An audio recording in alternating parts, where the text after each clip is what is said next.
Salvador Novo fue una de las figuras centrales de la cultura mexicana del siglo XX. Nació el 30 de julio de 1904 en la Ciudad de México, hijo de Amelia López Espino y el emigrante gallego Andrés Novo Blanco. En su autobiografía, La estatua de sal, describió un recuerdo deslavado de él. La imagen de mi padre desaparece casi por completo en mis recuerdos infantiles. Delgado, rubio, de ojos claros. En cambio, su madre tiene una presencia mayor. Alegre, robusta, morena, neta, rotunda, vigorosa desde entonces. Cuando tenía 6 años, los padres de Salvador emigraron a Torreón para probar mejor suerte y vivió prácticamente toda su infancia en aquella ciudad. Tras la toma de Torreón por las tropas villistas en 1914 y otros incidentes revolucionarios, Salvador regresó a la capital a los 12 años. Su padre murió en Torreón en 1917 y la familia materna lo acogió entonces, ejerciendo sobre él una tutela no oficial compartida entre los tíos y la abuela, mientras su madre se comportaba más como una hermana mayor. Esta condición hizo de Salvador un niño mimado, pero que también destacaba por su inteligencia y precocidad. Ingresó de adolescente a la Escuela Nacional Preparatoria, institución que reunió a muchas de las mentes jóvenes más destacadas de la época. La pluralidad de profesores y disciplinas acabaron por despertar el intelecto de Salvador. Ahí, en las aulas del antiguo Colegio de San Ildefonso, conoció a Jaime Torres Bodet y a Javier Villaurrutia, con quienes compartió el gusto por la literatura y especialmente por la poesía. En esos años se independizó de su familia y se abrió hacia un mundo de experiencias homoeróticas y sensuales que definieron su personalidad y el personaje público que creó a partir de ella. Al terminar los estudios preparatorios, ingresó a la Escuela de Jurisprudencia sin muchos ánimos realmente de convertirse en abogado. Fue ahí donde se hizo discípulo de Pedro Enríquez Ureña, miembro del Ateneo de la Juventud, quien influyó en el tono erudito y el rigor lingüístico y filológico de sus obras. En esos años empezó a publicar crónicas y poemas satíricos en el periódico llamado El Chafirete, donde bajo el seudónimo de Don Derrapadas desplegó un estilo propio en el que combinaba la ironía y el sarcasmo con el habla popular de los barrios de la ciudad, rescatando el albur como forma literaria. Tras abandonar la carrera de leyes, ingresó a la Escuela de Altos Estudios de la universidad, donde se especializó en letras inglesas y francesas y se convirtió en un gran traductor. En 1927 fundó la compañía de teatro Ulises con sus antiguos amigos de la preparatoria, a quienes se sumó Antonieta Rivas Mercado. La compañía abrió el teatro mexicano hacia la dramaturgia moderna. También conformó el grupo de Los Contemporáneos, quienes dieron una visión moderna y de ruptura estilística a las letras mexicanas. Fue precisamente en la revista Contemporáneos, fundada en 1928, donde se desarrolló un enfrentamiento literario y cultural en oposición al nacionalismo del régimen postrevolucionario.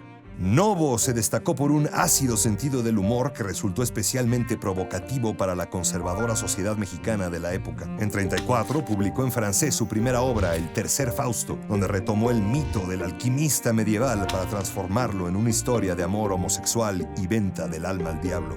Esta y otras de sus obras de teatro fueron vehículos para ejercer una incisiva crítica social. En La culta dama dirigió su pluma hacia los modos cursis de la clase alta mexicana y en A 8 columnas criticó la corrupción política de las redacciones de periódicos.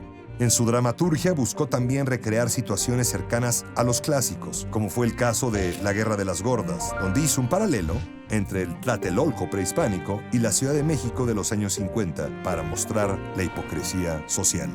En su faceta como poeta publicó más de 20 poemarios, destacándose Nuevo Amor, publicado en 1933, donde abordó el amor homosexual, temática que produjo un absoluto escándalo. Novo se convirtió en una figura cultural abiertamente homosexual en una época llena de prejuicios y discriminación homofóbica.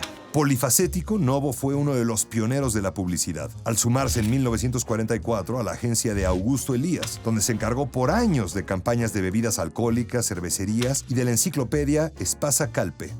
También combinó su actividad creadora con la escritura de columnas para Excelsior, guiones de cine para la casa productora Sisa, y entre 1956 y 57 se hizo cargo de la dirección y producción de la telecomedia en la incipiente televisión, donde puso en pantalla diversas obras de teatro. También ejerció como funcionario público en la Secretaría de Relaciones Exteriores, la Secretaría de Educación Pública y el Instituto Nacional de Bellas Artes, el INBA, del cual fue fundador en 47.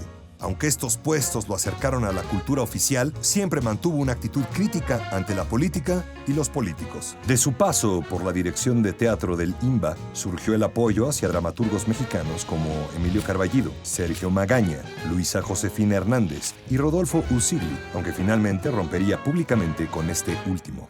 En 1941 se mudó al centro del barrio de Coyoacán, sitio donde escribió la mayoría de sus obras, entre ellas La breve historia de Coyoacán, La historia de la gastronomía mexicana, los distintos tomos de La vida en México, donde emulaba las crónicas de Madame Calderón de la Barca y que escribió por sexenios, desde el presidente Lázaro Cárdenas hasta Luis Echeverría. También en Coyoacán escribió La nueva grandeza mexicana, descripción de la Ciudad de México a inicios del siglo XX, semejante a la crónica virreinal de Bernardo de Balbuena. El amor por su ciudad y por Coyoacán quedó plasmado en cientos de crónicas, entrevistas y libros. Debido a esa pasión fue nombrado cronista oficial de la ciudad en 1965.